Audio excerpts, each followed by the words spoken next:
ಹಾಲೈನವರು ಎಲ್ಲ ಅಲ್ಲಿ ಲಿಂಗದಹಳ್ಳಿ ಒಳಗಿರ್ತಕ್ಕಂಥ ಎಲ್ಲ ಹಿರಿಯರನಿಂದ ವಿಚಾರ ಮಾಡಿಕೊಂಡು ನಾನು ಎಲ್ಲಿ ಹೋದ್ರಿಂದ ನನಗಿಂದ ಶಾಸ್ತ್ರ ಅಧ್ಯಯನ ಆಗ್ತದತ್ತನ್ನುವಂಥದನ್ನ ಚಿಂತನೆ ಮಾಡ್ತಾ ಎಲ್ಲ ಹಿರಿಯರಂತಾರೆಯಪ್ಪ ಹಾಲಯ್ಯ ಈ ಶಾಸ್ತ್ರ ಅಧ್ಯಯನ ಮಾಡಬೇಕಾಗಿತ್ತು ಅಂದ್ರೆ ಅವತ್ತಿನ ದಿನಮಾನದೊಳಗೆ ಹುಬ್ಬಳ್ಳಿ ಒಳಗಿರ್ತಕ್ಕಂಥ ಸಿದ್ಧಾರೂಢರದು ದೊಡ್ಡ ಹೆಸರಿತ್ತು. ಆರೂಢರ ಒಳಗನೆ ಸಿದ್ಧಾರೂಢರಿಂದ ಬಹಳ ಪ್ರಾಮುಖ್ಯತೆಯನ್ನು ವಹಿಸಿದ್ರು. ಯಾಕಂದ್ರೆ ಆರೂಢರ ತಗೊಂಡು ಎಲ್ಲರಿಗಿನ ಆರೂಢರ ಆಲಕ್ಕೆ ಆಗಂಗಿಲ್ಲ. ಹೆಂಗಂದ ಹೇಳ್ತಾರಲ್ಲ, ಕಾವಿ ಬಟ್ಟಿ ಹುಟ್ಟವರೆಲ್ಲ ಹಾನಗಲ್ಲ ಕುಮಾರಶಿವಗಳಾಗೋ ಆಗುವರೇನಯ್ಯ ಏನ್ರಿ? ಹಿಂಗೆಲ್ಲ ಕಾವಿ ಬಟ್ಟೆ ಹುಟ್ಟಿರ್ತಕ್ಕಂಥವ್ರು ಎಲ್ಲರೂ ಕೂಡ ಕುಮಾರಶಿವಗಳು ಹೆಂಗೆ ಆಗಕ್ಕೆ ಬರಂಗಿಲ್ಲೋ ಹಂಗೆ ಆರೂಢನಾಗಿರ್ತಕ್ಕಂಥವ್ರು ಎಲ್ಲರೂ ಸಿದ್ಧಾರೂಢರದ ಆಗಕ್ಕೆ ಬರಂಗಿಲ್ಲ. ಆರೂಢ ಅಂತಂದ್ರೆ ಏನು? ಆ ರೂಢಿನಾಗಿದ್ದವನಿಗೆ ಆರೂಢ ತಗೊಂಡ ಕರೀತಾರೆ.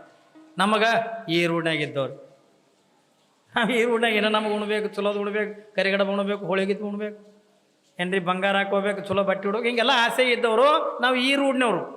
ಏನೂ ಬ್ಯಾಡ ಅಂತಂದವ್ರು ಆ ರೂಢಿನವ್ರು ಅಟೆ ಐತ್ರಿ. ಎಲ್ಲ ತ್ಯಾಗ ಮಾಡಿದವರು ಆ ರೂಢಿನವರು, ಇವೆಲ್ಲ ಬೇಕಂದ್ರೆ ನಾವು ಈ ರೂಢಿನವ್ರು. ಅವತ್ತಿನ ದಿನಮಾನದೊಳಗೆ ಸಿದ್ಧಾರೂಢರು ಭಾಳ ಪಂಡಿತರು ಏನ್ರಿ, ಶಾಸ್ತ್ರದೊಳಗೆ ಭಾಳ ದೊಡ್ಡ ಪಂಡಿತರು. ಎಲ್ಲೆಲ್ಲರೋ ಬಂದು ಸಿದ್ಧಾರೂಢರ ಮಠದಾಗ ಅಂತ ಇದ್ದುಕೊಂಡು ಶಾಸ್ತ್ರ ಅಭ್ಯಾಸ ಮಾಡ್ತಿದ್ರು. ಯಾವ ಹಾಲೈನವ್ರಿಗೆ ಅಂತ ಹೇಳಿದ್ರಪ್ಪ, ನೀನು ಶಾಸ್ತ್ರ ಓದಬೇಕಾಗಿತ್ತು ಅಂದ್ರೆ ನೀ ಸಿದ್ಧಾರೂಢರ ಮಠಕ್ಕೆ ಹೋಗ್ರಿ ತಿಳ್ಕೊಂಡಂದಾಗ ಅವತ್ತಿನ ದಿನಮಾನದೊಳಗೆ ಹಾಲೈನವರು ಎಲ್ಲಿದಿಂದ ಲಿಂಗದಹಳ್ಳಿಯಿಂದ ನಡೀತಾ ನಡೀತಾ ನಡೀತಾ ಹುಬ್ಬಳ್ಳಿ ಮಠಕ್ಕೆ ಬಂದರು. ಯಾವಾಗಿಂದ ಹುಬ್ಬಳ್ಳಿ ಮಠದೊಳಗಿಂದ ನೋಡ್ತಾರೆ, ಕೆಲವು ಜನರು ಕೊಳ್ಳಾಗಿಂದ ಲಿಂಗಿಲ್ಲ ಏನ್ರಿ, ಕಲ್ಪನೆ ಇರಲಿ ಮಗ. ಅಲ್ಲಿ ಸಿದ್ಧಾರೂಢರ ಮಠದಾಗಿಂದ ಆರೂಢರ ತಿಳ್ಕೊಂಡ್ರೆ ಅವ್ರಿಗೆ ಲಿಂಗ ಬೇಕಾಗಿಲ್ಲ. ಸ್ವಯಂ ನಾನೇ ದೇವರಾದ ಬಳಿಕೆಂದ ಇನ್ನೊಂದು ದೇವರು ನಮ್ಗೆ ಯಾಕೆ ಬೇಕು ಅಂತ ತಿಳ್ಕೊಂಡೊಂದು ಏನ್ರಿ ಅನ್ನತಕ್ಕಂಥವ್ರು ಅವರು ಅಲ್ಲಿ ಸಿದ್ಧಾರೂಢರು ಕೊಳ್ಳಾಗಿಂದ ಲಿಂಗ ಇದ್ದಿದ್ದಿಲ್ಲ, ಅಲ್ಲಿ ಕೆಲವು ಜನರು ಕೊಳ್ಳಾಗಿಂದ ಲಿಂಗ ಇದ್ದಿದ್ದಿಲ್ಲ. ಹಾಲೈನವರು ಒಂದು ವಿಚಾರ ಮಾಡ್ತಾರ, ಅಧ್ಯಯನ ಸಿದ್ಧಾರೂಢರ ಮಠದಾಗ ಮಾಡಬೇಕು, ಶಾಸ್ತ್ರ ಕೇಳಬೇಕು. ಆದ್ರೆ ಇರುವುದು ಎಲ್ಲಿರ್ಬೇಕು ಹತ್ಕೊಂಡಂದ್ರೆ ಕೇಳಿದ್ರೆ ಹುಬ್ಬಳ್ಳಿ ಒಳಗೆ ಒಂದು ರುದ್ರಾಕ್ಷಿ ಮಠ ಹತ್ತಿಕೊಂಡೊಂದು ಭಾಳ ದೊಡ್ಡ ಮಠ ಏನ್ರಿ. ಆ ಮಠದ ಪೂಜ್ಯರಾಗಿರ್ತಕ್ಕಂಥವ್ರು ಪರಮ ತಪಸ್ವಿಗಳಾಗಿರ್ತಕ್ಕಂಥವ್ರು. ಹಾಲೈನವ್ರು ಏನು ತೀರ್ಮಾನ ತಗೋತಾರೆ, ನಾನು ಅಧ್ಯಯನ ಮಾಡಬೇಕಾದ್ರೆ ಸಿದ್ಧಾರೂಢರ ಮಠಕ್ಕೆ ಹೋಗಿ ಶಾಸ್ತ್ರವನ್ನು ತಿಳ್ಕೋಬೇಕು. ಆದ್ರೆ ಇರುವುದು ಎಲ್ಲಿ ಎತ್ತುಕೊಂಡೆ ಕೇಳಿದ್ರೆ ರುದ್ರಾಕ್ಷಿ ಮಠದೊಳಗೆ ಉಳ್ಕೊಂಡು ಅಲ್ಲೇ ಆಜುಬಾಜು ಮನೆಗಳಿಂದ ಕಂತಿ ಭಿಕ್ಷೆ ಮಾಡಿಕೊಂಡು ರೊಟ್ಟಿ ಬೇಡ್ಕೊಂಡು ತಂದು ಯಾವಾಗ ರುದ್ರಾಕ್ಷಿ ಮಠದಾಗ ಅಲ್ಲೇ ಊಟ ಮಾಡಿಂದ ಅಲ್ಲೇ ಉಳಿತಿದ್ರು. ಈ ಕಡೆಯಿಂದ ಸಿದ್ಧಾರೂಢರ ಮಠದಾಗ ಶಾಸ್ತ್ರವನ್ನು ಪಡಿತಿದ್ರು. ನೋಡ್ರಿ ಎಷ್ಟು ಕಾಡೋದ ತಗೊಂಡ್ರೆ ಹಾಲೈನವ್ರಿಗೆ ಏನ್ರಿ, ಹುಟ್ಟಿನಿಂದಲೂ ಕೂಡ ನಾವು ಕಷ್ಟನೇ ಕಷ್ಟ. ಏನೋ ಮಾಡಂದ ಸಿದ್ಧಾರೂಢರ ಮಠದಾಗಿಂದ ಶಾಸ್ತ್ರ ಅಧ್ಯಯನ ಮಾಡಬೇಕು, ರುದ್ರಾಕ್ಷಿ ಮಠದೊಳಗಿಂದ ಇದ್ದುಕೊಂಡು ಏನ್ರಿ ಅಂದ 4 ಮನಿ ಅಂದ ಭಿಕ್ಷೆ ಬೇಡ್ಕೊಂಡು ಬಂದು ಅದನ್ನೇ ಊಟ ಮಾಡಿದ ಜೀವನ ಕಳಿತಕ್ಕಂಥ ಪ್ರಸಂಗದೊಳಗೆ ಯಾವ ಹಾಲೈನವರ ಜೀವನದೊಳಗೆ ಒಂದು ದೊಡ್ಡ ಘಟನೆ ನಡೀತದೆ. ಇವರು ಪ್ರತಿನಿತ್ಯನ ಕೂಡ ಹಾಲೈನವರನ್ನ ಅದೇ ಓಣಿಗೆಂದ ಭಿಕ್ಷಾಕೆಂದ ಹೋಗ್ತಿದ್ರು. ಎಲ್ಲಿ ರುದ್ರಾಕ್ಷಿ ಮಠದಿಂದ ಒಂದು ಕಡೆಗಿಂದ ಒಂದು ಓಣಿ ಒಳಗಿಂದ ಪ್ರತಿನಿತ್ಯನೂ ಅದೇ ಓಣಿಗೆಂದ ಹೋಗ್ತಿದ್ರು. ಆದ್ರಲ್ಲಿ ಆಶ್ಚರ್ಯ ಏನು ಒತ್ತುಕೊಂಡ ಕೇಳಿದ್ರೆ ಹಾಲೈನವರಿಂದ ನೋಡೋಕೆಂದ ಒಳ್ಳೆ ರೂಪವಂತರ ಆಗಿರ್ತಕ್ಕಂಥವ್ರು, ಭಾಳ ರೂಪವಂತರು ಹಾಲೈನವ್ರು. ಎಷ್ಟು ಸುಂದರ ಇದ್ರು ಒತ್ತುಕೊಂಡ ಕೇಳಿದ್ರೆ ಒಂದೇ ಒಂದು ಅರ್ಥ ಮಾಡ್ಕೊರಿ ನೀವು. ಏನು ದಿನನಿತ್ಯ ಅನ್ಕೊಂಡ ಇವರೇನು ಭಿಕ್ಷಾಕೆನ ಹೋಗ್ತಿದ್ರಲ್ಲ, ಹೋಗುವಂತ ಮಧ್ಯದ ಒಳಗೆ ಒಂದು ಮನೆತನ, ಆ ಮನೆತನದೊಳಗಿಂದ ಸ್ವಲ್ಪ ತರುಣಿ ಆಗಿರ್ತಕ್ಕಂಥ 18 ವರ್ಷದ ತರುಣಿ ಹಾಲೈನವ್ರ ಮೇಲೆ ಮನಸ್ಸು ಮಾಡ್ಯಾಳ ಏನ್ರಿ. ಹಾಲೈನವ್ರ ಮೇಲೆ ಮನಸ್ಸು ಮಾಡ್ಯಾಳ. ಪ್ರತಿನಿತ್ಯನ ಅದೇ ಓಣಿಗೆಂದ ಹೋಗಬೇಕು. ಇವರು ಭಿಕ್ಷೆ ಬೇಡ್ಕೊಂಡ ಎಲ್ಲ ಮನೆಗಳು ಭಿಕ್ಷೆ ಬೇಡ್ಕೊಂಡು ಬರುತ್ತಾನ ಭಾಗದಲ್ಲಿ ನಿಂತ್ಕೊಂಡು ಅವ್ರು ಹೋಗುವುದನ್ನ ಬರುವುದನ್ನ ನೋಡ್ತಾ ನೋಡ್ತಾ ನಿಂತ್ಕೊಳ್ತಕ್ಕಂಥ ಹೆಣ್ಣು ಮಗಳಾಕಿ ಅಂತ ಮಹಾತ್ಮನ ಮೇಲೆ ಮನಸ್ಸು ಮಾಡಿಬಿಟ್ಟಾಳೆ. ಯಾವಾಗಿಂದ ಮನಸ್ಸು ಮಾಡ್ಯಾಳಲ್ಲ, ಏನಾದ್ರೂ ಮಾಡಬೇಕು, ಈ ಸ್ವಾಮಿಯನ್ನ ಪಡಿಬೇಕು, ಏನಾದ್ರೂ ಮಾಡಬೇಕು ಏನ್ರಿ. ಈ ಹಾಲಯ್ಯನನ್ನ ನನ್ನಂತೆ ಮಾಡ್ಕೋಬೇಕಂತಕೊಂಡ ನಮ್ಮಂತ ಹಂಬಲದ ಒಳಗ ದಿವಸ ಅಲ್ಲ, 2 ದಿವಸ ಅಲ್ಲ, ತಿಂಗಳ ಪರ್ಯಂತರವಾಗಿ ಇವನ್ನ ನೋಡ್ತಾ ನೋಡ್ತಾ ನೋಡ್ತಾ ನೋಡ್ತಾ ಒಂದು ದಿವಸದಿಂದ ಪಾಪ ಹಾಲಯ್ಯನವರು ಅದೇ ಮನೆತನಕ್ಕಿಂದ ಬಾಗಿಲು ಮುಂದೆ ನಿಂತುಕೊಂಡು ಭಿಕ್ಷಾಂದಹಿ ಎತ್ತುಕೊಂಡಂದ್ರು. ಈ ಹೆಣ್ಣು ಮಗಳ ಮನೆ ಮುಂದೆ ನಿಂತುಕೊಂಡು ಯಾವಾಗಿಂದ ಭಿಕ್ಷಾಂದ ಎತ್ತುಕೊಂಡಂದಾಗ ಆ ಹೆಣ್ಣು ಮಗಳ 18 ವರ್ಷದ ತರುಣಿಯಾಗಿರ್ತಕ್ಕಂಥ ಹೆಣ್ಣು ಮಗಳು ಹಾಲೈನವ್ರ ಮೇಲೆ ಮನಸ್ಸು ಮಾಡಿದ್ರಲ್ಲ, ಹಾಲೈನವರ ರೂಪಕ್ಕಿಂತ ಮರಳಾಗಿದ್ಲು, ಹಾಲನವರು ಇರ್ತಕ್ಕಂಥ ಸೌಂದರ್ಯಕ್ಕಿಂತ ಮರಳಾಗಿರ್ತಕ್ಕಂಥ ಹೆಣ್ಣ ಹಿಂಗೆ ಏನೋ ಅವರು ರೊಟ್ಟಿ ನೀಡಾಕಿಂದ ಬಂದಂಗೆ ಮಾಡಿ ಯಾವಾಗಿನ ಹಾಲೈನವರ ಕೈ ಹಿಡಿದಂತ ಜೋಗಲಿಕ್ಕತ್ಲು. ನೋಡ್ರಿ, ಮನೆಗೆ ಭಿಕ್ಷಾಕ್ ಹೋಗಿರ್ತಕ್ಕಂಥ ಹಾಲೈನವ್ರಿಗೆ ಇನ್ನೇನು ಭಿಕ್ಷಾಂತ ಎತ್ತುಕೊಂಡ ಕೂಗ್ಲಿಕ್ಕತ್ತಾರೆ. ಅಂತ ಕೂಗತಕ್ಕಂಥ ಹಾಲೈನವ್ರ ಕೈ ಹಿಡಿದ ಜಗ್ಗುವಂತ ಪ್ರಸಂಗದೊಳಗ ಹಾಲೈನವ್ರಿಗೆ ಅದು ಹೆಂಗಾಗ್ಲಿಕ್ಕಿಲ್ರಿ.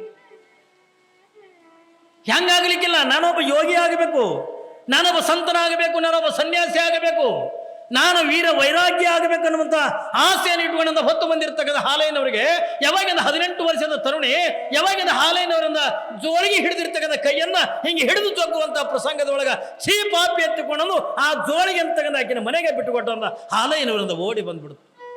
ಏನ್ರಿ, ಹಾಲಯ್ಯನವರಿಂದ ಓಡಿ ಬಂದ್ರು. ಆ ಪಾಪಿ ಆಗಿರ್ತಕ್ಕಂಥ ಹೆಣ್ಣು ನನ್ನ ಕೈ ಮುಟ್ಟಿ ಬಿಡ್ತಲ್ಲ ನೋಡ್ರಿ. ಹಾಲಯ್ಯನವರನ್ನ ಮನಸ್ಸಿಗೆ ಎಷ್ಟು ನೋವಾಯ್ತು. ಅಯ್ಯೋ, ನನ್ನ ಭಿಕ್ಷಾ ಬೇಡದ ಏನಾದರೂ ಕೂಡ ವಿದ್ಯೆಯನ್ನು ಕಲಿಬೇಕು, ನಾನೊಬ್ಬ ಸಂತನಾಗಬೇಕು, ನಾನೊಬ್ಬ ಮಹಾತ್ಮನಾಗಬೇಕು, ನಾನೊಬ್ಬ ಯೋಗಿ ಆಗಬೇಕು, ನನ್ನಿಂದ ಸಮಾಜಕ್ಕೆ ಏನಾದರೂ ಕೂಡ ಒಳ್ಳೆಯದಾಗಬೇಕು, ನಾನೊಬ್ಬ ಏನ್ರಿ ಬ್ರಹ್ಮಚರ್ಯ ಆಗಿಂದ ಬದುಕನ್ನು ಕಳಿಬೇಕಂತಕೊಂಡು ಆಸೆ ಹೊತ್ತು ಬಂದಿರ್ತಕ್ಕಂಥ ಹಾಲಯ್ಯನವರಿಗೆ ಈ ಹೆಣ್ಣನ್ನು ಯಾವಾಗಿಂದ ಕೈ ಹಿಡಿದಿಂದ ಜಗತ್ತು ಅವಾಗಿಂದ ಜೋಳಿಗೆ ಅಂತಕ್ಕಂಥ ಆಕಿನ ಮನೆಗೆ ಬಗೋದು ಛೀ ಪಾಪಿ ಸಾಯಿವರೆಗೂ ಕೂಡ ನಿನ್ನ ಮುಖ ನೋಡಬಾರ್ದತ್ತಂದು ಯಾವಾಗಿಂದ ಜೋಳಿಗೆ ಅಂತಕ್ಕಂಥ ಅಲ್ಲೇ ಹೋಗೋದಿಂದ ಬಂದರು. ಏನ್ರಿ, ಇವತ್ತಿನ ದಿನಮಾನದೊಳಗ ಯಾರೇ ಹಂಗಂದ ಜೋಳಿಗೆ ಹೋಗೋದು ಬರೋರು ಅದಾರೆ? ಇವತ್ತಿನ ದಿನಮಾನದೊಳಗಂದ ಯಾರು ಯಾವ್ದಾರನ್ರಿ? ಯಾರು ಇಲ್ಲ. ಮನುಷ್ಯನ ಜೀವನದೊಳಗ ನಾವು ಒಂದನ್ನು ತಿಳಿಬೇಕಾಗ್ತದೆ. ಹಾನಗೆಲ್ಲ ಕುಮಾರಸ್ವಾಮಿಗಳ ಮನಸ್ಸನ್ನು ತೆಗೆದು ಎಂತಾದ್ರು ಹೊತ್ತುಕೊಂಡದ ಕೇಳಿದ್ರೆ ಅವ್ರು ಏನು ಮನಸ್ಸಿನಾಗ ಹೊತ್ತುಕೊಂಡ ಈ ಹುಬ್ಬಳ್ಳಿ ಸಿದ್ಧಾರೂಢರ ಮಠಕ್ಕೆ ಬಂದಾರ ಹತ್ತುಕೊಂಡದ ಕೇಳಿದ್ರೆ ನಾನು ಶಾಸ್ತ್ರವನ್ನು ಅಧ್ಯಯನ ಮಾಡಬೇಕು, ನಾನೊಬ್ಬ ಮಹಾಜ್ಞಾನಿ ಆಗಬೇಕು, ನಾನೊಬ್ಬ ಮಹಾತ್ಮನಾಗಬೇಕನ್ನುವಂಥ ಆಸೆಯನ್ನ ಹೊತ್ತು ಬಂದಿರತಕ್ಕಂಥ ಹಾಲಯ್ಯನವರಿಗೆ ಯಾವಾಗಿಂದ ಹೆಣ್ಣು ಮಗಳನ್ನ ಕೈ ಹಿಡಲೋ ಏನ್ರಿ ಮನಸ್ಸಿಗೆ ಅದು ನೋವಾಗಿಬಿಡು.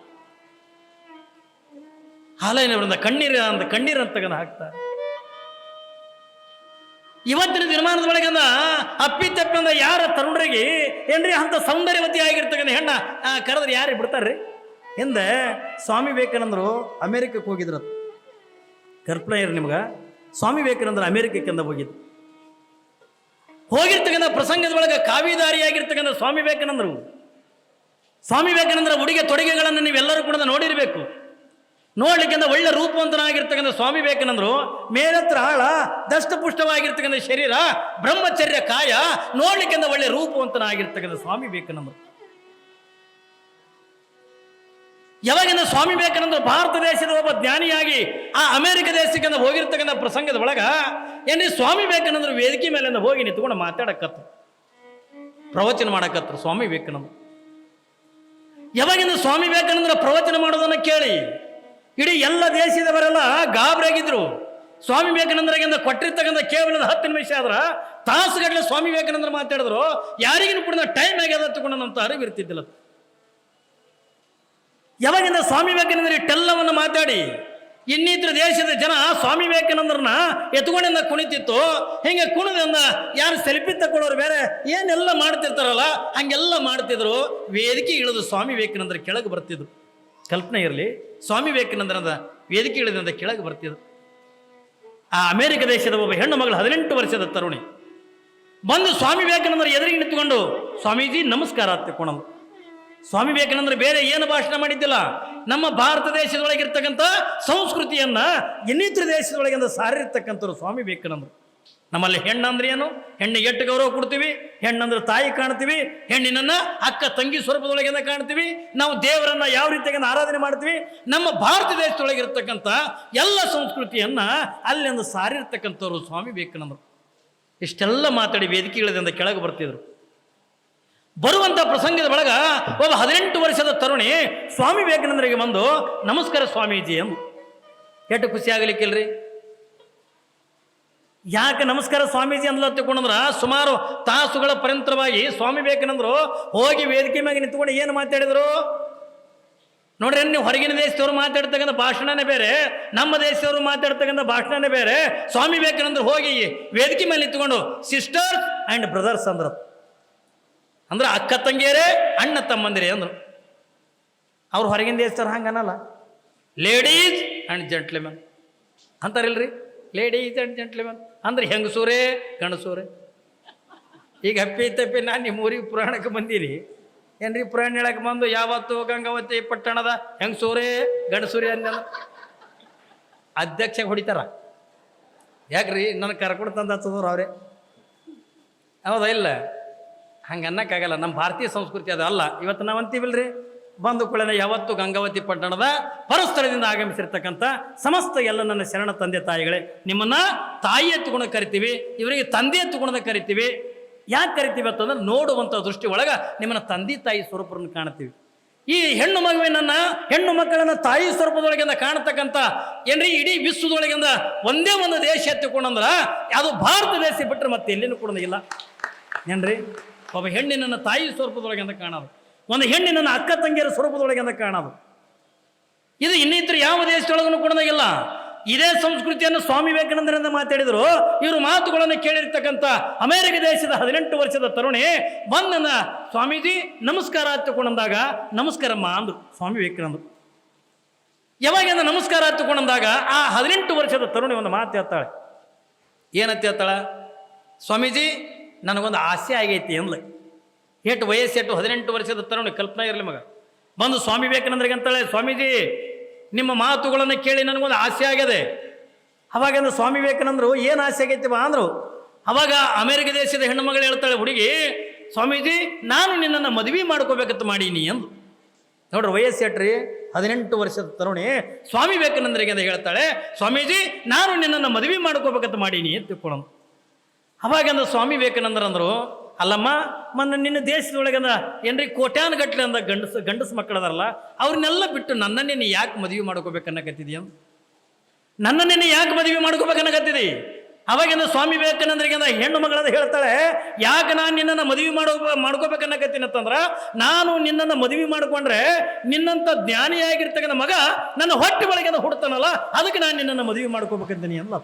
ನೋಡಿ ಸ್ವಾಮಿ ವಿವೇಕಾನಂದರು ನೋಡಿ ಏನಂತಳಕ್ಕೆ, ನಾನು ನಿನ್ನನ್ನು ಮದುವೆ ಮಾಡ್ಕೊಂಡು ಎತ್ತಿಕೊಂಡ್ರ ನಿನ್ನಂಥ ಜ್ಞಾನಿ ಮಗ ನನ್ನ ಹೊಟ್ಟೆ ಒಳಗೆ ಹುಡ್ತಾನಲ್ಲ ತಿಳ್ಕೊಂಡು, ಅದಕ್ಕೆ ನಾನು ನಿನ್ನನ್ನು ಮದುವೆ ಮಾಡ್ಕೋಬೇಕನ್ನಕತ್ತೀನಿ ಅಂದು.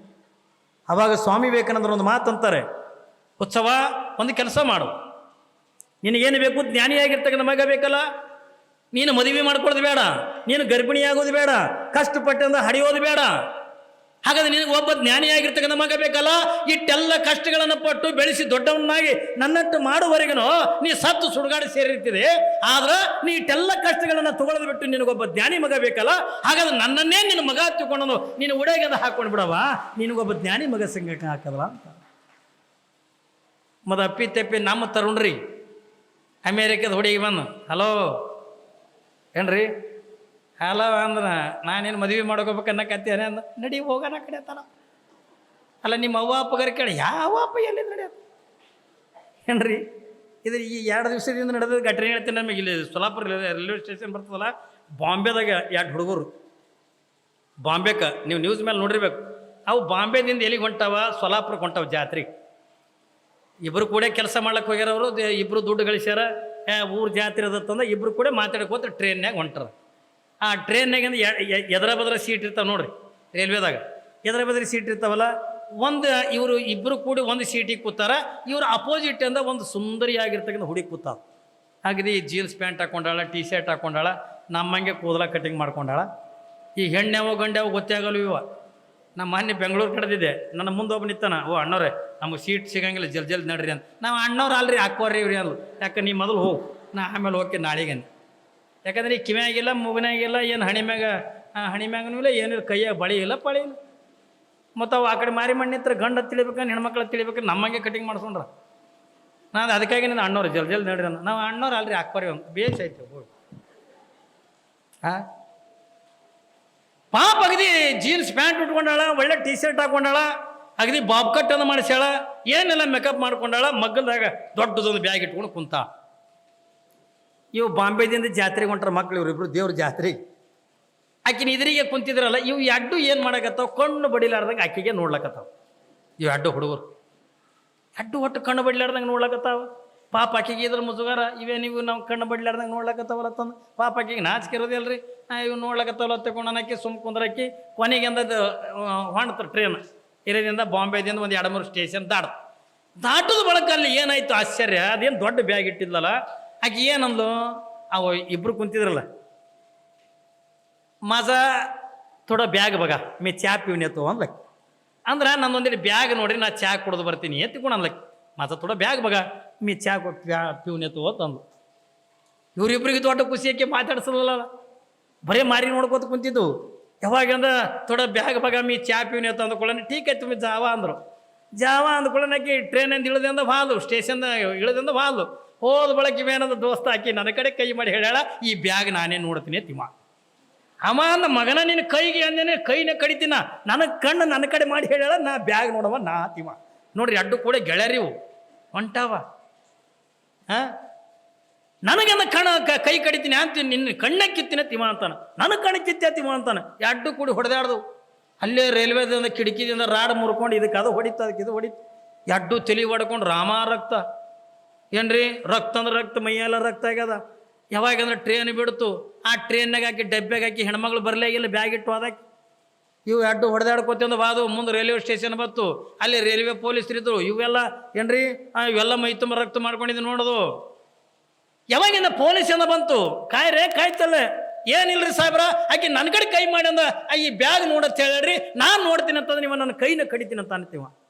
ಇಲ್ರಿ ಸಾಹೇಬ್ರ ಅವನ ಕಡೆ ಕೈ ಮಾಡಿಲ್ಲ, ನನ್ನ ಕಡೆ ಕಣ್ಣು ಮಾಡಿ ಹೇಳ, ಈ ಬ್ಯಾಗ್ ನಾನು ನೋಡ್ತೀನಿ ಅಂತ ಕೂಡ ನನಗೆ ತಲೆ ಹೊಡಿತಾನೆ. ಇಲ್ಲಿ ನೋಡ್ರಿ ಸಾಹೇಬ್ ಎಡ್ಡು ಅಂದು. ಅವಾಗ ಅವ ಪೊಲೀಸ್ ಅಂದ, ತೆನಿ ಕುಟ ಅಂದವ. ಆಕೆ ಎಲ್ಲೇಳ ಅಂದ, ಆಕೆ ಚಹಾ ಕುಡಿದು ಬರ್ತೀನಿ ಅಂತ ಹೋದಾಗ ಡೆಬ್ಬೆಗೆ ಬಂದಿಲ್ಲ ಅಂದ. ಬ್ಯಾಗ್ ಮದಿ ಕಾಯಿ ಅಂದ್ರೆ ಅವ್ರು ಈ ಬ್ಯಾಗ್ನಾಗ ಏನದ, ನಮಗೇನು ಮಲಕಾಯಿ ಮಾಹಿತಿನಾಯಿ ಅಂದು ಇವು ಅಡ್ಡು ನಮಗೆ ಗೊತ್ತೇ ಇಲ್ಲ ಅಂದು. ಯಾವಾಗಂದ ಗೊತ್ತಿಲ್ಲ ಅಂದ್ರೂ ಕೂಡ ಅವರು ಪೊಲೀಸರು ಅದು ಇದಕ್ಕೆಂದ ಕೀಲಿ ಹಾಕಿದ್ರು, ಕೀಲಿ ಮುರಿದು ಆ ಚೈನ ದೊಡ್ಡ ಬ್ಯಾಗ್ ಇತ್ತು, ಈ ಚೈನ ಚೊಯ್ಯನ ಹಿಂಗೆ ಚೈನ ಹೇಳಿದ್ರು. ಯಾವಾಗ ಬ್ಯಾಗ್ ಹಿಗ್ಗಿಸಿ ನೋಡ್ತಾರ, ಅದರ ಒಂದು ಸತ್ತಿದ ಕೂಸ, ಅದರ ಒಂದು ಸತ್ತಿದ ಕೂಸಿತ್ತು.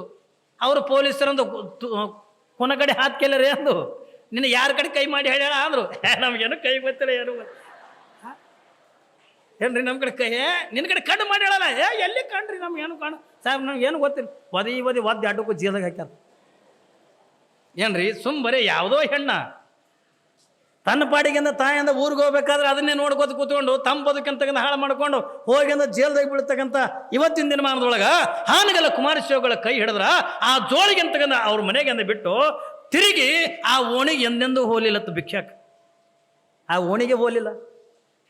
ಸಿದ್ಧಾರೂಢರು ಮಠದಾಗಂದ ಇದ್ದುಕೊಂಡು ಯಾವಾಗಿಂದ ಶಾಸ್ತ್ರವನ್ನು ಕೇಳಬೇಕು, ಈ ಕಡೆಯಿಂದ ಭಿಕ್ಷಾ ಮಾಡಬೇಕು, ರುದ್ರಾಕ್ಷಿ ಮಠದೊಳಗಿಂದ ಇದ್ಕೊಂಡು ಏನ್ರಿ ಪ್ರಸಾದ ಮಾಡ್ಕೊಂಡ ಉಳಿತಿದ್ರು.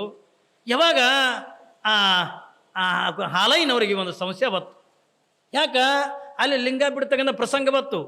ಹಾಲೈನವರಿಗೆ ಅಂದರು, ನೋಡು ನೀ ಆರೂಢ ಮಠದಾಗಿಂದ ಉಳಿದು ಎತ್ತಿಕೊಂಡ್ರ ಇಲ್ಲಿ ಲಿಂಗ ಪೂಜಾಕ್ಕಿಂತ ಮಹತ್ವ ಇಲ್ಲ, ನೀನು ಕೂಡ ಲಿಂಗ ತೆಗಿಬೇಕಾಗ್ತದೆ. ಏನ್ರಿ ಸ್ವಯಂ ಎಂದ ನಾವೇ ಲಿಂಗವಾದ ಬಳಕ ಇನ್ನೊಂದನ್ನ ಲಿಂಗ ಪೂಜೆ ಮಾಡುವಂಗಿಲ್ಲ. ಏನ್ರಿ ನಮ್ಮಲ್ಲಿ ಇರ್ತಕ್ಕಂಥ ಆತ್ಮಲಿಂಗ ನಮ್ಮ ಜೊತೆಗಿರಾಗ ಇನ್ನೊಂದನ್ನು ಹೊರಗಿನ ಲಿಂಗ ಪೂಜೆ ಮಾಡುವಂಗಿಲ್ಲ ಅಂತ ತಿಳ್ಕೊಂಡು. ಯಾಕ್ರಿ ಒಬ್ಬರು ಅಂತಿರ್ತಾರಿಲ್ಲ, ಏನ್ರಿ ಒಳಗೆ ಆತ್ಮಲಿಂಗ ಅದ ನಾವ್ಯಾಕೆಂದ ಹೊರಗಿನ ಲಿಂಗ ಪೂಜೆ ಮಾಡೋದು ತಿಳ್ಕೊಂಡು ಅಂತಿರ್ತಾರಲ್ರಿ. ಬಹುಶಃ ಹಿಂದೆ ಮುಂದೆ ಇಂತಿಂತ ಹುಡುತವ ತಿಳ್ಕೊಂಡಂದ್ರೆ ಅವತ್ತೇ ಬಸವಣ್ಣವ್ರು ಒಂದು ವಚನ ಬರೆದ್ರು. ಏನಂತ ಬರೀತಾರ, ಗರ್ಭದ ಶಿಶುವೆ ಅಂತೀವಿ, ತೊಟ್ಟಿಲ್ಲ ಶಿಶುವಿಂಗೆ ಜೋಗುಳವಲ್ಲದೆ ಗರ್ಭದ ಶಿಶುವಿಂಗೆ ಜೋಗುಳ ಉಂಟೆ. ಶರಣರಂದ ಕೇಳ್ತಾರಲ್ಲ, ಏನಂತಾರ, ತೊಟ್ಟಿಲ್ಲ ಶಿಶುವಿಂಗೆ ಜೋಗುಳವಲ್ಲದೆ ಗರ್ಭದ ಶಿಶುವಿಂಗೆ ಜೋಗುಳ ಉಂಟೆ. ಯಾವ ಜೋಗಳ ಪದ ಯಾವಾಗ ಹಾಡ್ತಿರಿ ತಾಯಿ? ಮೊನ್ನೆ ಯಾವಾಗ ಹಾಡಿದ್ರಿ? ಕೂಸು ಹುಟ್ಟದ ಬಳಕ ಆ ಕೂಸಿಗೆಂದು ಶೃಂಗಾರ ಮಾಡಿ ಅದನ್ನು ತೊಟ್ಟಲ್ದಾಗಿಂದ ಮನಗಿಸಿ ಅದಕ್ಕೆಂದ ಹಿಂಗೆ ಜೋಗಳ ತೊಟ್ಟರು ತೂಕೊಂತ ಜೋ ಜೋ ಜೋ ಜೋ ಜ್ಯೋತಿ ಯಾಕಂದ ಹಿಂಗೆ ಪದ ಹಾಡ್ತಿರ್ಲಿ ನೀವು. ಈಗೆಲ್ಲ ಅದನ್ನು ಟೇಪ್ ಕಡೆ ಬಂದಾವೆ. ಏನ್ರಿ ಜೋಗುಳ ಪದನು ಮರ್ತಾರ. ತಾಯಿ ಜೋಗುಳ ಪದ ಹಾಡದನ್ನೇ ಮಕ್ಕಳು ಮನ್ಕೋತಾವ. ಅಯ್ಯೋ ನಾವ್ಯಾಕಂದ್ರೆ ನಾವು ದೊಡ್ಡ ಶ್ರೀಮಂತರಿದ್ವತ್ತೆ ಗವಾಯಿಗಳಿಗೆ ಒಯ್ದು ಹತ್ತಿರ ಅಳ್ತಾವ. ಗವಾಯಿಗಳು ಜೋಗುಳ ಪದ ನಡೆಯಂಗಿಲ್ಲ, ಮಕ್ಕಳಿಗೆ ತಾಯಿ ಜೋಗುಳ ಪದನೇ ಬೇಕು. ಹೌದಲ್ರಿ? ತಾಯಿ ಜೋಗುಳ ಪದೊಳಗೆ ಆಕಿನ ದಾಟಿ ಒಳಗೆ ಅದೊಂದು ಏನೋ ಒಂದು ತಾಕತ್ ಇರ್ತದ. ಆ ಹಾಡು ಕೇಳಿರ್ತಕ್ಕಂಥ ಕೂಸು ಆನಂದ ಪಡ್ತದ, ಅವಾಗಿಂದ ಮಲ್ಕೋತದ, ನಿದ್ದೆ ಮಾಡ್ತದ, ಏನೆಲ್ಲ ಸಮಾಧಾನ ಆಗ್ತದ. ಹೌದಿಲ್ರಿ? ಯಾವಾಗ ಮಾಡ್ತೀರಿ ಹಾಡ್ತೀರಿ ಜೋಗುಳ ಪದ? ಕೂಸು ಹುಟ್ಟೋದ ಬಳಕ ಅದಕ್ಕೆ ಶೃಂಗಾರ ಮಾಡಿ ತೊಳೆದಾಗ ಹಾಕಿ ಜೋಗುಳ ಪದ ಹಾಡ್ತಿದ್ರತ್. ಒಂದು ಮನೆಗೆ ಹಿಂಗೆ ಆಡ್ತಿದ್ಲು. ಮಗ್ಳು ಮನೆಗೆ 8 ತಿಂಗಳು ಗರ್ಭಿಣಿ ಇದ್ಲತ್. ಈ ಮಗ್ಳು ಮನೆಗೆ ತೊಟ್ಟಲ್ದಾಗ ಕೂಸಿನ ಮನೆಗೆ ಜೋಗುಳ ಪದ ಹಾಡ್ದು ಈಕಿನ ಮನೆಗೆ ಕೇಳ್ತಿತ್ತತ್. ಈಕಿಗೆ ಸಂಕಟ ಬಿತ್ತು. ಅಯ್ಯ ತೊಟ್ಟಲ್ದಾಗ ಮನಗಿಸಿ ಜೋಗುಳ ಪದ ಹಾಡ್ಬೇಕಂದ್ರೆ ಎಲ್ಲೇ ಕಾನೂನ್ದಾಗ ಬರ್ದದನು? ಹೆಂಗೂ ನಾನು 8 ತಿಂಗಳು ಗರ್ಭಿಣಿ, ನೀ ಹೊಟ್ಟೆಗೆ 8 ತಿಂಗಳು ಕೂಸದ, ನಾ ಯಾಕೆ ಪದ ಹಾಡಬಾರ್ದತ್ತಂದು ಜೋ ಜೋ ಜೋ ಜೋ ಏನು ಹೊಟ್ಟೆ ಹೇಳಿಗೆಡ್ಸ್ಕೊತ ಪದ ಜೋಗುಳ ಪದ ಹಾಡಿದ್ರೆ ಕೂಸಿ ಸಮಾಧಾನ ಹಾಕಿದ್ರೆ ಆಕೆ ಅನ್ಲತ್ತ. ಅಯ್ಯ ಇದೇನು ತೊಟ್ಟಲ್ದಾಗ ಹಾಕಿ ಜೋಗುಳ ಪದ ಹಾಡ್ಬೇಕಂದ್ರೆ ಏನು ಕಾನೂನು ಅದನು? ಹೆಂಗೂ ನಾನು ಹೊಟ್ಟೆಗೆ ಕೂಸಲ್ಲ, ನಾ ಯಾಕೆ ಜೋಗುಳ ಪದ ಹಾಡಬಾರ್ದತ್ತ? ಜೋ ಜೋ ಜೋ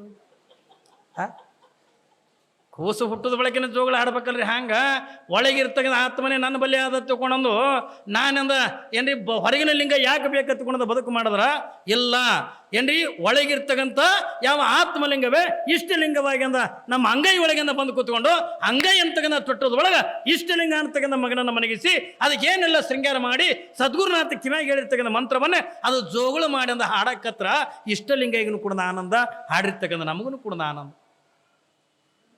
ಒಳಗೆ ಆತ್ಮಲಿಂಗ ಅದ ತಿಳ್ಕೊಂಡಂದ ಏನ್ರಿ ಎದೆ ಇದ್ರೆ ಮಸೂತಿ ಮಾಡ್ಕೊಂಡು ತಿರುಗದಂಗೆ ತಿರುಗ್ತಾವೆ ನೋಡ್ರಿ ನೀವು. ಏನ್ರಿ ಅಂದ್ರೆ ಕೊಳ್ಳಾಗ ಲಿಂಗ ಬೇಡ. ಎಷ್ಟು ಮಂದಿ ಕೊಳ್ಳಾಗ ಲಿಂಗ ಅವ್ರಿ? ನಾವು ಊರದ್ದು ಅಂದ್ರೆ ನಾವು ನೀವು ಯಾರಿ ಅಂದ್ರೆ ನಾವು ಲಿಂಗ ಆಯ್ತಿರತ್ತೆ. ನೀವು ಯಾರಿ? ನಾವು ವೀರ ಸೇವ್ರಿ. ಎಲ್ಲವು ಲಿಂಗ ಅಡಕಲ್ಗಡೆಗೆ ಅವು ಶಿವರಾತ್ರಿಗೆ ಒಮ್ಮೆ ಹೊರಗೆ ಬರಂಗೆ ಕಾಣ್ತಾವೆ. ಒಬ್ಬೊಬ್ರು ಮನೆಗೆ ಹೋಗಿರ್ತೀವಲ್ಲ, ಮೊನ್ನೆ ಒಬ್ಬರು ಮನೆಗೆ ಪೂಜೆಗೆ ಹೋಗಿನ ಪಾದ ಪೂಜೆ ಆಯಿತು. ಎಲ್ಲ ನಮ್ಮ ಲಿಂಗ ಪೂಜೆ ಮಾಡ್ಕೊಂಡು ಪಾದ ಪೂಜೆ ತೊಳಗೆ ಬಂದ ಲಿಂಗ ಇಟಿ ಅದ, ಇಟ್ಟೇ ಲಿಂಗ ಅದು ಅಂದ ಹಂಗೆ ಹಿಡ್ಕೊಂಡು ನಾ ಅದ್ರ ಮೇಲೆ ಪಾದಕ್ಕೆ ಹಾಕದೆ ಯಾವ ಪಾದಕ್ಕೆ ತಗೋರಿ ಅಂದ್ಕೊಳ್ಳ ಮಾಡಿ ಲಿಂಗ ಪಾದಕ್ಕೆ ಕೂಡ ನುಂಗಿಬಿಟ್ರು. ಮುಂದೆ ಲಿಂಗ ಹೆಂಗೆ ನಾಳೆಗೆ ಹೇಳ್ರಿ ದೊಡ್ಡ ಚಿಂತಿ. ಪಾದದಕ್ಕೆ ಹೆಂಗೆ ತೊಗೋಬೇಕು ಅನ್ನೋದು ನಮ್ಗೆ ಗೊತ್ತಿಲ್ಲ. ಲಿಂಗದ ಮ್ಯಾಗಿಂದ್ರೆ ಪಾದಕ್ಕೆ ಹಾಕ್ತೀನಿ, ಪಾದಕ್ಕೆ ತಗೋಯವ ತಗೊಳೋದ್ರೆ ಅಡ್ಡಕೊಂಡು ನುಂಗಿಬಿಟ್ಲು. ಮತ್ತು ನಾಳೆಗೆ ಲಿಂಗ ಹೆಂಗೆ ಅಕ್ಕ ಅಂದೇನ ಏನ್ರಿ? ಮತ್ತು ನಾವೇ ಬರೋತ್ನೆ ಮತ್ತೊಂದು ಲಿಂಗ ಕೊಟ್ಟು ಬರ್ಬೇಕು ಏನ್ರಿ? ಎಷ್ಟು ಮಂದಿ ಕೊಳ್ಳಾಗಿಂದ ಲಿಂಗಿಲ್ಲ, ಎಷ್ಟು ಮಂದಿಗಿಂದ ಪಾದ ಪೂಜೆ ಮಾಡ್ಕೊಳ್ಳೋದು ಗೊತ್ತಿಲ್ಲ ಏನ್ರಿ? ಎಷ್ಟು ಜನರಿಗಿಂದ ವಿಭೂತಿ ಹೆಂಗೆ ಹಚ್ಕೋಬೇಕು ಅನ್ನೋದು ಗೊತ್ತಿಲ್ಲ. ಆದ್ರೆ ನಾವೆಲ್ಲರೂ ಕೂಡ ಕಡ್ಡಾಯವಾಗಿಂದ ನಾವು ಲಿಂಗ ದೀಕ್ಷೆ ಅಂತಕ್ಕಂಥ ಮಾಡ್ಕೊಳ್ಳೇಬೇಕು. ಇಲ್ಲಿ ಯಾವಾಗಿಂದ ಹಾಲಯ್ಯನವ್ರಿಗೆ ಈ ಲಿಂಗ ಅಂತಕ್ಕಂಥ ತೆಗಿತಕ್ಕಂಥ ಪ್ರಸಂಗ ಬಂತು, ಅವಾಗಿಂದ ಸಂಶಯ ಬಂತು. ತಿಂಗಳ ತನ ಎಲ್ಲ ಹಿರಿಯರಿಗಿಂದ ಚರ್ಚೆ ಮಾಡ್ತಾ ಏನು ಮಾಡ್ತಾರ, ಒಂದು ತಿಂಗಳ ಪರ್ಯಂತರವಾಗಿ ಅಲ್ಲೇ ಹುಬ್ಬಳ್ಳಿ ಒಳಗೆ ಎರಡೆತ್ತಿನ ಮಠ ಹತ್ತಿಕೊಂಡು ಬರ್ತದೆ. ಆ ಎರಡೆತ್ತಿನ ಮಠದ ಪೂಜ್ಯರ ಜೊತೆ ಒಳಗೆ ನಿತ್ಯ ಚರ್ಚೆ ಮಾಡ್ತಾರ. ಅವ್ರು ಲಿಂಗ ತೆಗಿ ಅಂತಾರ, ನಾ ತೆಗಿಲೇ ಬೇಡ, ಬೇಕನ್ ಬೇಡ, ಲಿಂಗ ಬೇಕ ಬೇಡ ಅನ್ನೋದನ್ನು ತಿಂಗಳ ತನ ಚರ್ಚೆಯಾಗಿ ಎರಡೆತ್ತಿನ ಮಠದ ಸ್ವಾಮಿಗಳು ಏನೆಲ್ಲ ಪರಿಯಾಗಿ ಹೇಳಿದ್ರು, ಯಾವ ಹಾಲಯ್ಯನವ್ರ ಮನಸ್ಸಿಗೆ ತೃಪ್ತಿ ಆಗಲಿಲ್ಲ. ಅವ ಎರಡೆತ್ತಿನ ಮಠದ ಅಪ್ಪಗಳಂತಾರ, ಹಾಲಯ್ಯ ನಿನಗೆ ಹಿಂಗೆ ನಾ ಹೇಳಿದ್ರೆ ನಿನ್ನ ತೃಪ್ತಿ ಆಗಂಗಿಲ್ಲೋ, ಲಿಂಗ ಬೇಕಾ ಬ್ಯಾಡ ಅನ್ನೋದನ್ನು ಇಡೀ ಬಾಹ್ಯ ಪ್ರಪಂಚದ ಅರಿವೇ ಕಳ್ಕೊಂಡಿರ್ತಕ್ಕಂಥ ಒಬ್ಬ ವ್ಯಕ್ತಿ ಅದನ. ಅವ್ರು ಯಾರು ಒತ್ತುಕೊಂಡೋದಕ್ಕೆ ಕೇಳಿದ್ರೆ ಯಾವ ನಮ್ಮ ಎಮ್ಮಿಗಿನೂರ ಜಡೇಸಿದ್ರು ಏನ್ರಿ? ಎಮ್ಮಿಗಿನೂರಿಂದ ಜಡೇಸಿದ್ರು ಅಂತಕ್ಕಂಥ ಮಹಾತ್ಮರದಾರೆ. ಅದಕ್ಕೆ ನೀವೇನು ಮಾಡತ್ತೆ ತಗೊಂಡೋದಕ್ಕೆ ಕೇಳಿದ್ರೆ ಆ ಎಮ್ಮಿಗಿನೂರಕ್ಕಿಂತ ಹೋದಿ ಎತ್ತಿಕೊಂಡಂದ್ರೆ ಲಿಂಗ ಬೇಕಾ ಬ್ಯಾಡ ಅನ್ನೋದನ್ನು ನಿನಗೆ ಅವ್ರು ತಿಳಿಸ್ಕೊಡ್ತಾರೆ ಎತ್ತಿಕೊಂಡಂದಾಗ. ಆದರೆ ಎಮ್ಮಿಗಿನೂರು ಜಡೇಸಿದ್ರಿ ಅಂತವರಿದ್ದರೆ ಅವರು ಬಟ್ಟೆನೇ ಉಟ್ಕೋತಿದ್ದಿಲ್ಲ, ಅವರು ಕೊಳ್ಳಾಗ ಲಿಂಗಿಲ್ಲ ಏನ್ರಿ, ಈ ಬಾಹ್ಯ ಪ್ರಪಂಚದ ಅರಿವೇ ಇಲ್ಲ. ಯಾಕ? ತುರ್ಯಾವಸ್ಥೆಗೆ ಅಂದ ಹೋದ ಬಳಕ ಏನ್ರಿ, ನಾನೇ ಶಿವನೇ ನಾನಾದ ಬಳಕ ಇದು ಯಾವುದು ಕೂಡ ಬೇಕಾಗಿಲ್ಲ. ಬಾಹ್ಯ ಪ್ರಪಂಚದ ಅರಿವೇ ಇದ್ದಿದ್ದಿಲ್ಲ. ಉಣ್ಬೇಕನ್ನುವಂಥದ್ದಿಲ್ಲ ಏನ್ರಿ, ಕುಡಿಬೇಕನ್ನುವಂಥದ್ದಿಲ್ಲ, ತಿನ್ಬೇಕನ್ನುವಂಥದ್ದಿಲ್ಲ ಏನ್ರಿ, ಬಟ್ಟೆ ಉಡ್ಬೇಕನ್ನುವಂಥದ್ದಿಲ್ಲ. ಯಾರೋ ಕರ್ಕೊಂಡು ಹೋಗಿ ಉಣಿಸೋದ್ರಿಂದ ಉಣ್ತಿದ್ರು, ಯಾರೋ ಒಯ್ದು ನೀರು ಕುಡಿಸೋರು ನೀರು ಕುಡಿತಾರೆ, ಯಾರೋ ಒಯ್ದಿಂದ ತಿನ್ನಿಸೋರಿಂದ ತಿಂತಿದ್ರು. ಬಟ್ಟೆ ಅಂತೂ ಹುಡ್ಕೋತಿದ್ದಿಲ್ಲ. ದಿಗಂಬರಿಯಾಗಿಂದ ಏನ್ರಿ ಒಂದು ಕಡೆಗೆ ಇದ್ದವ್ರಿಂದ ಇನ್ನೊಂದು ಕಡೆಗೆ ಇರ್ತಿದ್ದಿಲ್ಲ. ಯಾವುದು ಕೂಡ ಅರಿವಿಲ್ಲಾರ್ದಂಗೆ ತಿರುಗಾಡ್ತಕ್ಕಂಥವ್ರು ಎಮ್ಮಿಗಿನೂರಿಂದ ಜಡೆ ತಾತನವ್ರು. ಯಾವಾಗೇನಂತ ಎಮ್ಮಿಗಿನೂರು ಜಡೆ ತಾತನವ್ರನ್ನ ಹಾಲಯ್ಯನವರು ಯಾವಾಗಂದ ಎರಡೆತ್ತಿನ ಮಠದ ಪೂಜ್ಯರು ಹೇಳಿದಾಗ ಅವರನ್ನು ಕಾಣಬೇಕು, ಅವರಿಗೆಂದು ನೋಡ್ಬೇಕತ್ತಿಕೊಂಡಂದು ಹಾಲಯ್ಯನವರು ಅವತ್ತಿನ ದಿನಮಾನದಾಗಿಂದ ಬಸ್ ಇಲ್ಲ, ಏನೂ ಇಲ್ಲ. ಎಲ್ಲಿ ಹುಬ್ಬಳ್ಳಿ, ಎಲ್ಲಿ ಎಮ್ಮಿಗಿನೂರ ಏನ್ರಿ, ಭಾಳ ದೂರದ. ಅಷ್ಟು ದೂರ ಒಂಟಿಯಾಗಿಂದ ತಿಳಿಗಾವಿ ಬಟ್ಟೆಗಳನ್ನು ಧರಿಸ್ಕೊಂಡು ಕೈಯೊಳಗೆ ಒಂದು ಕೋಲ್ ಅಂತಗನ ಹಿಡ್ಕೊಂಡು ಬಗಲಾಗಿಂದ ಜೋಳಿಗೆ ಅಂತಗನ ಆಡ್ಕೊಂಡು ಯಾವಾಗಿಂದ ಹಾಲಯ್ಯನವರು ಎಮ್ಮಿಗಿನೂರಿಗಿಂದ ಬರ್ತಿದ್ರು. ಕಲ್ಪನೆ ಇರಲಿ ಅವ್ರು ಎಷ್ಟು ಜ್ಞಾನಿಗಳು ಅನ್ನೋದಕ್ಕೊಂದು ಮಾತು ಹೇಳ್ತೀನಿ ನಿಮ್ಗೆ. ದಾರಿ ಹಿಡಿದಿಂದ ಬರುವಂಥ ಪ್ರಸಂಗದ ಒಳಗ ಏನ್ರಿ ಎಲ್ಲರಿಗೂ ಕೂಡ ಹಾಲಯ್ಯನವ್ರನ್ನ ಕೇಳ್ತಿದ್ರು, ಎಮ್ಮಿಗಿನೂರು ಜಡೆ ತಾತ್ರಿ ಹೆಂಗೆ ಹತ್ತುಕೊಂಡ ಕೇಳ್ತಾ ಇದ್ರೆ, ಇಲ್ರಿಪ್ಪ ಅವ್ರಿಗೆ ಶರೀರ ಮ್ಯಾಗಿಂದ ಅರಿವಿಲ್ಲ, ಬಾಹ್ಯ ಪ್ರಪಂಚದ ಯಾವುದು ಕೂಡ ಅರಿವಿಲ್ಲ, ಬೇಕು ಬ್ಯಾಡ ಅನ್ನುವಂಥದ್ದನ್ನು ಎಲ್ಲವನ್ನೂ ಕೂಡ ತಿರಸ್ಕಾರ ಮಾಡಿರ್ತಕ್ಕಂಥ ಪುಣ್ಯ ಪುರುಷರವರು ಮಹಾನ್ ತಪಸ್ವಿಗಳದಾರೆ. ಅವರು ತುರ್ಯಾವಸ್ಥೆಗಿಂದ ಹೋಗಿಬಿಟ್ರ, ಅವ್ರಿಗೆ ಯಾವುದೂ ಕೂಡ ಅರಿವಿಲ್ಲ ಹತ್ತುಕೊಳ್ಳುವಂಥದ್ದನ್ನು ಎಲ್ಲ ಜನ ಹೇಳ್ತಿದ್ರಲ್ಲ. ಇದನ್ನೆಲ್ಲ ಕೇಳ್ಕೊಂಡಿರ್ತಕ್ಕಂಥ ಹಾಲಯ್ಯನವರು ಯಾವಾಗಿಂದ ಅಪ್ಪನ ನೋಡಲಿ, ಯಾವಾಗ ನನ್ನಲ್ಲಿ ಇರ್ತಕ್ಕಂಥ ಸಮಸ್ಯೆ ನಿವಾರಣೆ ಮಾಡ್ಕೊಳ್ಳಿ, ಇದೆಲ್ಲ ಆಸೆದಿಂದ ಬರ್ತಿದ್ರು. ಇನ್ನೊಂದು ಸ್ವಲ್ಪ ದೂರ ಇದ್ರು ಏನ್ರಿ, ಹಾಲಯ್ಯನವರು ಇನ್ನೊಂದು ಸ್ವಲ್ಪ ದೂರಿದ್ರು. ಎಲ್ಲಿಗೆ? ಎಮ್ಮಿಗಿನೂರಿಗಿಂದ ಇನ್ನೊಂದು ಸ್ವಲ್ಪ ದೂರ ಇದ್ರು. ಯಾವಾಗಿಂದ ಇಲ್ಲಿ ಎಮ್ಮಿಗಿನೂರು ಜಡೆ ತಾತರು ಒಂದು ಊರಾಗಿದ್ರು ಏನ್ರಿ. ಅವರು ಎಮ್ಮಿಗಿನೂರಾಗೂ ಕೂಡ ಇದ್ದಿದ್ದಿಲ್ಲ, ಒಂದು ಕಡೆ ಬೇರೆ ಕಡೆಯಿಂದ ಇದ್ರು. ಯಾವಾಗಿಂದ ಎಮ್ಮಿಗಿನೂರು ಜಡೆ ತಾತರು ಇನ್ನೊಂದು ಅರ್ಧ ಕಿಲೋಮೀಟರ್ ಹಾಲಯ್ಯನವ್ರು ಇದ್ದಿರಬೇಕು. ಯಾವಾಗಿಂದ ಎಮ್ಮಿಗಿನೂರು ಜಡೆ ತಾತಂತಾರಲೇ ನನಗೆ ಆ ಕಪನಿ ಕೊಡ್ರು, ಎಲ್ಲ ಮಠ ಎಲ್ಲ ಸ್ವಚ್ಛ ಮಾಡ್ರಿ, ಮಠ ಎಲ್ಲ ತೊಳಿರಿ. ಯಾಕ? ಒಬ್ಬ ಮಹಾತ್ಮ ಬರ್ಲಕತ್ತಾನ, ಒಬ್ಬ ಯೋಗಿ ಬರ್ಲಕತ್ತಾನ, ಒಬ್ಬ ಮಹಾತ್ಮ ಬರಕತ್ತಾನ ಅನ್ನೋದನ್ನ ಇನ್ನು ಹಾಲೈನವರನ್ನ ಅರ್ಧ ಕಿಲೋಮೀಟರ್ ಲೆಕ್ಕಾಗಿನೇ ಮೊದಲೇ ತಿಳ್ಕೊಂಡಿರ್ತಕ್ಕಂಥವ್ರು ಎಮ್ಮಿಗನೂರು ಜಡೆ ತಾತವ್ರು. ಒಂದು ದಿವಸನೂ ಬಟ್ಟಿ ಬೇಡಿಲ್ಲ, ಒಂದು ದಿವಸನೂ ಹೊಟ್ಟಿಗೆ ಅಂತ ಕೇಳಿಲ್ಲ, ಒಂದು ದಿವಸನೂ ಕಸ ಬಡ್ರಿ ಅಂತ ಕೇಳಿಲ್ಲ, ಒಂದು ದಿವಸ ಲಂಗೋಟಿ ಕೇಳಿಲ್ಲ. ದಿಗಂಬರಿಯಾಗಂದ ಏನ್ರಿ ಸದಾಕಾಲದ ಹೆಣ್ಣಿರ್ಲಿ ಗಂಡಿರ್ಲಿ ಅವ್ರಿಗೆ ಹೆಣ್ಣ ಗಂಡ ಭೇದ ಅಂತಕ್ಕಂಥ ಹೋಗಿಬಿಟ್ಟು ತೋರ್ತಿಲ್ಲ ಅಂದು. ಏನ್ರಿ ತುರ್ಯಾವಸ್ಥೆಗೆ ಬಂದಿರ್ತಕ್ಕಂಥ ಎಮ್ಮಿಗನೂರಿಂದ ಜಡೆ ತಾತನವರು ಯಾವಾಗಿಂದ ದಿಗಂಬರಿಯಾಗಿ ಇರ್ತಿದ್ರು, ಏನು ಉಣ್ಬೇಕು ಏನು ತಿನ್ಬೇಕು ಅನ್ನೋ ಅರಿವಿದ್ದಿದ್ದಿಲ್ಲ. ಯಾವಾಗಿಂದ ಹಾಲಯ್ಯನವರು ಇನ್ನೊಂದು ಬರೋದು ಒಂದು ಅರ್ಧ ಕಿಲೋಮೀಟರ್ ಇತ್ತು. ಲೇ ಅಪ್ಪ ಬರ್ಲಾಕತ್ತಾನಲ್ಲೇ, ಒಬ್ಬ ಯೋಗಿ ಬರಾಕತ್ತಾನ, ಒಬ್ಬ ಮಹಾತ್ಮ ಬರಾಕತ್ತಾನ, ನನಗೆ ಕಪ್ನಿ ಕೊಡ್ರು, ನನಗೊಂದು ಲಂಗೋಟಿ ಕೊಡ್ರು. ಅಲ್ಲೇ ಮಗಲಂದ ಒಬ್ಬ ಕುಂತಿದ್ದ, ಅವನು ಹೆಗಲ ಮ್ಯಾಗಿಂದ ಕಾವಿ ಸೆಲೆ ಇತ್ತು, ಅದನ್ನೇ ತಗೊಂಡ ಹಿಂಗೆ ದೊಡ್ಡದೊಂದು ಗಂಟು ಹಾಕಿ ಕೊಳ್ಳಾಗ ಲಿಂಗ ಕಟ್ಕೊಂಡ್ರತ್. ಎಮ್ಮಿಗನೂರು ಜಡೆ ತಾತ ಲಿಂಗ ಇದ್ದಿದ್ದಿಲ್ಲ, ಲಿಂಗವನ್ನು ಕೂಡ ತ್ಯಾಗ ಮಾಡಿರ್ತಕ್ಕಂಥ ಎಮ್ಮಿಗನೂರು ಜಡೆ ತಾತನವರು ಯಾವಾಗ ಆ ಮಗ್ಲು ಕೂತವನ್ನ ಹೆಗಲ ಮೇಲೆ ಇರ್ತಕ್ಕಂಥ ಒಂದು ಸೆಲ್ಲೆನ ತಗೊಂಡು ಹಿಂಗೆ ಮಧ್ಯದೊಳಗೆ ಅದು ಗಂಟು ಹಾಕಿ ಅದನ್ನು ಕೊಳ್ಳಾಗ ಕಟ್ಕೊಂಡ್ರ ಅಂದ್ರ ಹಾಲನ್ನವ್ರಿಗೆ ಗೊತ್ತಾಗಬೇಕಲ್ರಿ, ಮುಂಚಿತವಾಗಿ ಸೂಚನೆ ಕೊಡ್ಬೇಕಲ್ಲ. ಲೇ ಈ ತುರ್ಯಾವಸ್ಥೆಗೆ ಬರುವವರೆಗೂ ಕೂಡ ಪ್ರತಿಯೊಬ್ಬ ಮನುಷ್ಯನಿಗೂ ಕೂಡ ಇಷ್ಟ ಲಿಂಗ ಅಂತಕ್ಕಂಥ ಬೇಕು ಅನ್ನೋದನ್ನು ಯಾವ ಹಾಲನ್ನವರಿಗೆ ತಿಳಿಸಿಕೊಡೋದಕ್ಕಾಗಿನೇ ಕೊಳ್ಳಾಗಿಂದ ಅರಿವಿದೆ ಲಿಂಗ ಮಾಡಿ ಕೊಳ್ಳಾಗಿಂದ ಕಟ್ಕೊಂಡ್ರು. ಕೊರಳಗಿಂದ ರುದ್ರಾಕ್ಷಿ ಮಾಲೆಗಳನ್ನು ಹಾಕೊಂಡ್ರು, ಹಣಿ ಮೇಲಿಂದ ವಿಭೂತಿ ಅಂತ ಧರಿಸ್ಕೊಂಡ್ರು, ಕಪನಿ ಹಾಕೊಂಡ್ರು. ಏನ್ರಿ ಕಪನಿ ಎತ್ತಿಕೊಂಡ್ರೆ ಗೊತ್ತಾಗತ್ತೇನಿಲ್ಲ ಏನ್ರಿ? ಗೊತ್ತಾಕಿರ್ಬೇಕು. ಇಲ್ಲಿ ನಮ್ಮ ಅಜ್ಜರು ಏನ್ರಿ ನಮ್ಮ ಯಾವ ಅಕ್ಕಿ ಹಾಲೂರು ಅಜ್ಜರು ಹಾಕೊಂಡ್ರ ನೋಡ್ರಿ, ಅದಕ್ಕೆ ಕಪನಿ ಅಂತಾರ. ನೀವು ನೈಟಿ ಅಂತೀರಿ. ನಾನು ಮೊದಲ ಅದೇ ಹಾಕ್ತಿದ್ದೆ. ನಾ ಶಿವ ಮಂದಿರಕ್ಕಿದ್ದಾಗ ನಮಗೆಲ್ಲ ಅದೇ ಕೊಡ್ತಾರೆ, ಕಪನಿನೇ ಕೊಡ್ತಾರೆ. ನಾವು ಕಪನಿ ಅಂತೀವಿ, ನೀವು ನೈಟಿ ಅಂತೀರಿ. ಮೊದಲು ನಾನು ಒಂದು 10-12 ವರ್ಷದಿಂದ ಅದೇ ಹಾಕಿನಿ. ಮುಂದೆ ಯಾವಾಗ ಹೆಣ್ಮಕ್ಳು ಹಾಕ್ಲಕತ್ತರು ನಾ ಬಿಟ್ಟೆ. ಇಲ್ಲ ಯಾರ್ದಾರ ಮನೆ ಬಿನ್ಕೋದಾಗ ಅವ್ರ ಮಕ್ಕಳು ಮಮ್ಮಿ ಸ್ವಾಮಿ ನೈಟಿ ಹಾಕೆ ಅನ್ನಲಕತ್ತ. ಇದು ಎಲ್ಲಿ ಕಿರಿಕಿರು ಮರ ಬೇಡ ನೈಟಿ ಅಲ್ಲಕತ್ತ ತೆಗ್ದೇವು ನಾವು. ಏನು ಮಾಡ್ಬೇಕು ಏನ್ರಿ? ಹ್ಞೂ ರೀ, ಒಂದೊಂದು ಮನೆ ಸಂಸ್ಕಾರ ಇರೋಂಗಿಲ್ಲ ಮಕ್ಕಳಿಗೆ. ನಾವು ಎಲ್ಲರೂ ಬಿನ್ನಕ್ಕೆ ಹೋದಿ ಪ್ರಸಾದ ಬಟ್ಲಂದ ಏನ್ರಿ ಹೇಳ್ತಾರೆ, ಚೆನ್ನಬಸವ ಉಂಡು ಉಳಿಸದೆ ಕೊಂಡು ಮರಳದೆ ಹಿಂಗೆ ಹೇಳ್ತಾರಲ್ಲ, ಊಟ ಮಾಡಿ ಉಳ್ಸಕ್ಕೆ ಬರೋಂಗಿಲ್ಲ. ಅದನ್ನು ನಾವೆಲ್ಲ ಗಂಗಾಳ ತೊಳ್ಕೊಂಡು ಕುಡಿತೀವಿ. ಮಮ್ಮಿ ಸ್ವಾಮಿಗಿನ್ನ ಹಸಿವೇದಂಗೆ ಕಾಣುತ್ತೆ, ಮುಸುರಿ ಕುಡ್ಲಕತ್ತಾರ ತಾವು. ಅವಕ್ಕೇನು ಸಂಸ್ಕಾರ ಏನ್ರಿ? ವರ್ಷಕ್ಕೆ ಒಮ್ಮೆ ಒಬ್ಬ ಸ್ವಾಮಿಗಳನ್ನು ಮನೆಗೆ ಕರೆಸಿದ್ರೆ ಅದು ಸಂಸ್ಕಾರ ಗೊತ್ತಿರ್ತದ್ರೆ ಹೌದಲ್ರಿ? ಸ್ವಾಮಿಗಳಿಗೆಂದ ಭಿನ್ನ ಮಾಡಿ ಸ್ವಾಮಿಗಳ ಮನೆಯಾಗಿಂದ ಪಾದ ಪೂಜೆ ಮಾಡ್ಕೊಂಡು ಸ್ವಾಮಿಗಳಿಗೆ ಪ್ರಸಾದ ಮಾಡಿಸಿದ್ರೆ ಅದು ಸಂಸ್ಕಾರ ಅಂತ ಗೊತ್ತಿರ್ತದೆ. ಇಲ್ಲದೆ ಇರ್ತಕ್ಕಂಥ ಯಾರಿಗೆ ಗೊತ್ತಾಕದ್ರಿ? ಎಂದ ಯಾವ ಜಡೆ ಸಿದ್ರಿ ಅಂತ ಕಪನಿನೇ ಕೇಳಿಲ್ಲ. ಅವತ್ತು ಕೇಳಾಗತ್ತೆ ನನ್ನ ಕಪನಿ ಎಲ್ಲದ, ಕಪನಿ ಬಿಟ್ಟೆ ಎಷ್ಟೋ ವರ್ಷ ಆಗಿತ್ತು. ಏನ್ರಿ ನನ್ನ ಕಪನಿ ಎಲ್ಲದ, ಏನ್ರಿ ನನ್ನ ಲಂಗೋಟಿ ಎಲ್ಲದವ, ನನ್ನ ಲಿಂಗ ಕುಡ್ರಿ ಎತ್ತಿಕೊಂಡು ಯಾವಾಗ ಅಂತ ಕೇಳ್ತಾ ಇದ್ರು. ಅವಾಗ ಹಾಲಯ್ಯನವರು ಬಂದರು. ಏನ್ರಿ ಬರ್ತಾ ಹಾಲಯ್ಯನವ್ರು ಹಾಗೆ ಬಂದಿದ್ದಲ್ಲ, ಅವ್ರನ್ನ ಪರೀಕ್ಷೆ ಮಾಡೋದಕ್ಕಾಗಿ ಎಲೆ ಅಡಿಕೆ ಸುಣ್ಣ ತಂಬಾಕ ಇದೆಲ್ಲನೂ ಕೂಡ ತೊಗೊಂಡು ಬಂದರು. ಯಾಕಂದ್ರೆ ಅವ್ರು ಎಲೆ ಅಡಿಕೆ ತಿಂತಿದ್ರತ್ತ, ಜಡೆ ತಾತನವ್ರು ಎಲೆ ಅಡಿಕೆ ತಿಂತಿದ್ರತ್ತ. ಇದನ್ನು ಗೊತ್ತಾಗಿ ಹೋಗುವಂಥ ಪ್ರಸಂಗದೊಳಗಿಂದ ಇದನ್ನೆಲ್ಲ ಒಯ್ದ್ರ ಹಾಲಯ್ಯನವರು. ಯಾವಾಗಿಂದ ಹೋಗಿ ನಮಸ್ಕಾರ ಮಾಡಿ ಕುಂತರು. ಏನ್ರಿ ಮೊದಲ ಇವ ಯೋಗಿ ಹಾಕನ ಮಹಾತ್ಮ ಹಾಕನ್ನೊಂದು ಗೊತ್ತೇ ಇತ್ತಲ್ಲ. ಅವಾಗ ಇವ್ರು ಹೋಗಿ ಕುಂತು ಬಳಕ ಅಲ್ಲೇ ನನಗೆ ಎಲೆ ಅಡಿಕೆ ಕೊಡ್ರಿ ಅಂದ್ರ. ಯಾವಾಗಿಂದ ಎಲೆ ಅಡಿಕೆ ಕೊಡುವ ತಿಳ್ಕೊಂಡಂದಾಗ ಅವಾಗಿಂದ ಇವ್ರು ಹಾಲಯ್ಯನವ್ರು ಹೋಗೋ ಹೊತ್ನ್ಯಾಗ ಗೋಧಿ ಹಿಟ್ಟಿನ ಕಣಕ ಮಾಡ್ಕೊಂಡು ಹೋಗಿದ್ರು. ಅಂದ್ರೆ ಅವ್ರಿಗೆ ಬಾಹ್ಯ ಪ್ರಪಂಚದ ಅರಿವು ಇದ್ದಿದ್ದಿಲ್ಲ. ಏನು ತಿನ್ನಬೇಕು ಏನು ಉಣಬೇಕು ಯಾರು ಏನೇ ಕೊಡಲ್ಬೇಕಂತ ತಿಂದು ಬಿಡ್ತಿದ್ರು ಅವರು. ಯಾವಾಗಿಂದ ಗೋಧಿ ಹಿಟ್ಟಿನ ಕಣಕ ಕೊಟ್ರತ್ತ. ಆ ಕಣಕ ಆನಂದದ ಮಹಾಪ್ರಸಾದ ಹತ್ತಿಕೊಂಡೊಂದು ಹಾಲಯ್ಯನವ್ರ ಕೈಯಾಗಿಂದ ಬಂದಿರತಕ್ಕಂಥ ಇದು ಮಹಾಪ್ರಸಾದ ಹತ್ತಿಕೊಂಡೊಂದು ಜಡಿಸಿದ್ರು. ಆ ಪ್ರಸಾದ ಗೋಧಿ ಹಿಟ್ಟಿನ ಕಣಕನೇ ಹಂಗ ತಿಂದರು. ಅದಕ್ಕೇನು ಖಾರ ಬೇಡ, ಉಪ್ಪು ಬೇಡ, ಯಾವುದನ್ನು ಕೊಡೋದು ಬೇಡ. ಲೇ ಪ್ರಸಾದ ಆಯಿತು, ನನಗೆ ಎಲೆ ಅಡಿಕೆ ಬೇಕು. ಯಾವಾಗಂದ್ರೆ ಎಲೆ ಅಡಿಕೆ ಬೇಕತ್ಕೊಂಡು ಅಡಿಕೆ ಅಟ್ಟು ಸುಣ್ಣ ಕೊಟ್ರತ್ತ. ಮೊದಲ ಹಾಲಯ್ಯನವರು ಸುಣ್ಣ ಕೊಟ್ಟರು, ಅದನ್ನೇ ಸುಣ್ಣನೇ ತಿಂದರು. ಯಾವಾಗಂದ್ರೆ ಎಲೆ ಕೇಳಿದ್ರು, ಎಲೆ ಕೇಳಿದ ಬೆಳಗ್ಗೆ ತಂಬಾಕಿಂದ ಕೊಟ್ಟರು, ಆ ತಂಬಾಕನ್ನೇ ತಿಂದುಬಿಟ್ರು ಜಡೆ ತಾತನವರು. ಯಾವಾಗ ಏನ್ರಿ ಆಮೇಲಿಂದ ಕೊನೆದಾಗಿಂದ ಅಡಿಕೆ ಕೊಟ್ಟರು. ಹೀಗೆಲ್ಲ ಅವ್ರು ಏನು ಕೇಳಿದ್ದನ್ನು ಬಿಟ್ಟು ಎರುದವಾಗಿಂದ ಕೊಟ್ರಲ್ಲ, ಇವ್ರು ಏನು ಕೊಡ್ತಾರೆ ಅದನ್ನೆಲ್ಲಾನು ಕೂಡ ತಿಂದು ಆನಂದದೊಳಗಿಂದ ಇರ್ತಕ್ಕಂಥ ಜಡೆ ತಾತರ ನೋಡಿ, ಅಯ್ಯೋ ನಾನು ತಪ್ಪು ಮಾಡ್ತಿದ್ನಲ್ಲ, ನಾನು ಕೊರಳಾಗಿನ ಲಿಂಗದಿಂದ ನಾನು ತೆಗಿತಿದ್ನಲ್ಲ, ಇಟ್ಟು ತುರ್ಯಾವಸ್ಥೆಗೆ ಬಂದರೂ ಕೂಡ ನನ್ನ ಕೊಳ್ಳಾಗ ಲಿಂಗ ಬೇಕೇ ಎತ್ತುಕೊಂಡು ಅನ್ನೋದನ್ನು ನಾನು ತೋರಿಸಿಕೊಟ್ಟಿರ್ತಕ್ಕಂಥವ್ರು ಜಡೆ ತಾತನವ್ರು ಎತ್ತಿಕೊಂಡಂದು ಅವತ್ತಿನಿಂದ ಲಿಂಗ ತೆಗಿಬಾರ್ದು ಎತ್ತುಕೊಂಡು ತೀರ್ಮಾನ ಮಾಡಿಕೊಂಡ್ರು.